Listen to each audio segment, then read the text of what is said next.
जोहोलाव सोमब्ला बसुमतारीनि जे थैनाय सान उदखारि बेरेखा सान हिसाबै जे फालिनाय बे हाबाफारिखौ जोङो दिनै मोजाङैनो मावफुंबाय आरो बेनि गेजेरजों जोंनि समाज आरो हारिखौ खौसेथि शान्ति आरो गणतान्त्रिक अहिंसा पन्थानि गेजेरजों गायसननायनि जे मोनसे जोंनि सिमां आरो जोंनि जे एजेन्डामोन बे एजेन्डाखौ दुलाराय बर' फरायसा आफादा गोख्रोङै मावफुंलांनो थाखाय दिनै फिन खेबसेबाव जोहोलाव सोमब्ला बसुमतारीनि दिनैनि बे थैनाय सानाव जों समायखिरा लादों। दुलाराय बर' फरायसा आफादा बर' हारिखौ अहिंसानि मोन्थोरजों गायसननायनि थाखाय गेरेमसा माहारि गायसननायनि थाखाय हाबा मावगासिनो बड'फानि आदर्शजों जों जेब्लाबो गाइडेड आरो बे बेलायाव सोमब्ला बसुमतारी बिथाङा आपोसहीन सासे आरो जातीयताबादखौ आदर्श हिसाबै लानानै हाबा मावग्रा सासे गेदेमा दैदेनगिरि सासे स्टलवार्टमोन आरो दिनैबो बिथांनि जिफोर बाथ्रा जिफोर बाणीफोर जोंखौ जथेस्थ' एनकारेज होयो। दा बेखायनो जोहोलाव सोमब्ला बसुमतारीनि थैनाया बर' हारियाव गिदिर खहा आरो बे बिथाङा अबथिरायै थैनो गोनां जानाय थासारिखौ लानानै दिनै जोङो लामा हान्थिनानै बयजोंबो सावरायनानै खौसेथि गोरोबलायनाय अनलायनायनि मोनसे थासारि मोनदों आरो दिनै बिटिआर बड'लेण्ड आरो सारा आसामनि बर' मैखोम ओनसोलाव दिनै शान्तिनि परिबेसखौ जों गायसननो हादों। बिदा फंबायनि गेजेराव जोंहा एना एनि जेबो थासारि गैलिया। बे मोनसे जोंनि रिकनसिलिएसन आरो बे मोनसे जोंनि लेसन। किन्तु दिनैबो माखासे थासारिफोर दङ जेफोर थासारिफोरा जोंखौ गिख्रंहोयो। जेरै समाजाव दाबो माने उन्दै बैसोआव हाबा जानाय ड्राग्सनि जि मोनसे इम्पेक्ट जोंनि स्कुल कलेज यां जेनेरेसन इउनिभार्सिटियाव फरायनाय फरायसा फरायसुलि लाइमोनफोरनि गेजेराव दिनै गेंरेप मार्डार माखासे इन्सिडेन्टफोर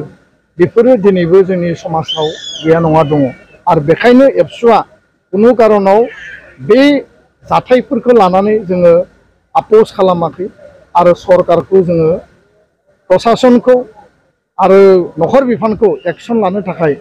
जोङो खावलायबोदों दाबिबोदों आरो जों गावनो माखासे इनिशिएटिभ एजेन्डा लानानै समाज फोसाबनायनि थाखाय हाबा मावदों। दुलाराय बर' फरायसा आफादा बर' हारिनि आद्रा थानाय जिफोर सिमां जिफोर एजेन्डा जेंना जेंसि दङ जि जेंना जेंसिखौ सुस्रांनो थाखाय बा बिनि आल्टिमेट सलुसननि थाखाय बड'फाया थांखि होना गालांदों। सोमब्ला बसुमतारी बिथाङा बे थांखिखौ मावफुंनो थाखाय आखायाव लानानै गावनि जिउखौ आत्मबलिदान होबाय। बे आद्रा सिमांफोरखौ मोगथाङाव जाफुंहोनो जोङो गणतान्त्रिक भाबै शान्तिपूर्ण भाबै जोंनि जि जुजिनाय जोंनि जि संग्राम बे कन्टिनिउआस थागोन। एबसु माने हारिनि जिकुनु स्तराव जिकुनु थासारियाव गसंथानाय आरो जातीयताबादा जोंनि मूल मन्त्र। जातीयताबादाव कुनु कम्प्रमाइज गैया। जि परिबेसानो फैया मानो बिनि थाखाय जोङो हाबा मावलांगोन आरो बिनि नेरसोनानो जाबाय बड'फा उपेन्द्रनाथ ब्रह्म, बिनि नेरसोनानो जाबाय सोमब्ला बसुमतारी आरो गोबां गेदेमा दैदेनगिरिफ्रा जायफोरा हारिनि थाखाय गावसोरखौ बावसोमबाय। बे आदर्शआ जोंखौ जेब्लाबो गोख्रों खालामो आरो बे आदर्शजों जोङो हाबा मावलांगोन। सा सानजा भारतआव मोनजि सिक्सिडुल दथि फारिलाइनि भारत संबिधाननि सिङाव बे एरेन्जमेन्ट दङ आरो बिनिनो जुदि लार्जेस्ट एरिया लार्जेस्ट पपुलेसन होनना बुङोब्ला बिटिआर बड'लेण्ड ओनसोला। दा बेखायनो 2020नि जि एकर्ड दंमोन बे एकर्डनि मुल धारायानो जाबाय जे आर्टिकेल 125 एमेन्डमेन्ट 280 बिनि गेजेरजों बिनि समस्ति बिनि एरिया आरो बिनि पावार एन्ड फांसन डिपार्टमेन्ट बिनि फाइनेन्सियेल माने जि क्षमता आरो सेन्ट्रेल स्टेटनि फाइनेन्सियेल जिखिनि बेबस्था बेखौ कमप्लिटलि मोनसे अट'नमि आरो मोर पावार लेजिस्लेटिभ एडमिनिस्ट्रेटिभ फिनेन्स आरो एक्जिकिउटिभ लेभेलाव एनहेन्स खालामनांगौ बांहोनांगौ जाहाथे बेखौ मोनसे लेभेलसिम जोङो फुल फ्लेजेड स्ट्राक्चाराव लांनो हायो आरो बिनि थाखाय जोंनि नारसिननाय जोंनि दाबि आरो सरकारा बेखौ इमप्लिमेन्टेसननि थाखाय खामानि मावगासिनो। खामानिया लेट जादों आरो बियो इमिडियेट जोबनांगौ खारन टु माच लेट इज टु माच माने मा होनना बुङो बेखौ जिकुनु जि जोंनि माने आन्डारस्टेन्डिं जोंनि जि मोनसे बिसास बे बिसासाव मालाबा संघात लाबोनो नागिरो। दा बेखायनो टाइम मोनसे फ्रेमनि गेजेराव मोनसे स्पिडि इमप्लिमेन्टेसननि गेजेरजों सरकारा टाइम बाउन्ड गावसोरनि कमिटमेन्टखौ लाखियोब्ला एबसुआ बेयाव बुंनो गोनां गैया खिन्थु कमिटमेन्टखौ जुदि टाइम बाउन्ड खालामाब्ला दुलाराय बर' फरायसा आफादा बिनि सायाव जों आवाज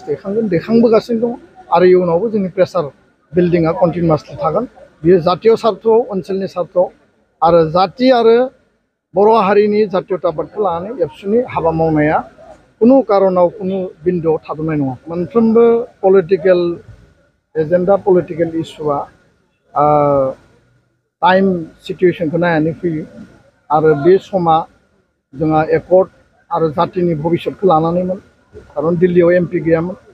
आरो दिल्लीयाव जाय मानसिया एमपि जानानै दंमोन 10 बोसोराव बियो बर' बिरोधी बड'लेण्ड बिरोधी बिटिआर बिरोधी मोनसे स्थिति लानानै बिथाङा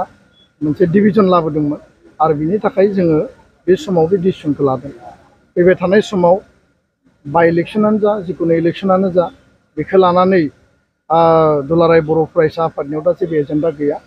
खारन एबसुआ पलिटिकेल पार्टि नङा एबसुआ नन पलिटिकेल स्टुडेन्ट आरो जातीय आफाद एबसुनि मोनफ्रोमबो ससिय' पलिटिकेल इक'नमिक एजुकेशन एजेन्डाया बिनि प्रायरिटिखौ नायनानै जायो बिनि इम्पर्टेन्सखौ नायनानै जायो दा बेखायनो जोंनि सोलोंथाइ रांखान्थि इयुथ लाइमोनफोरनि भबिष्यत दानाय आरो लोगोसे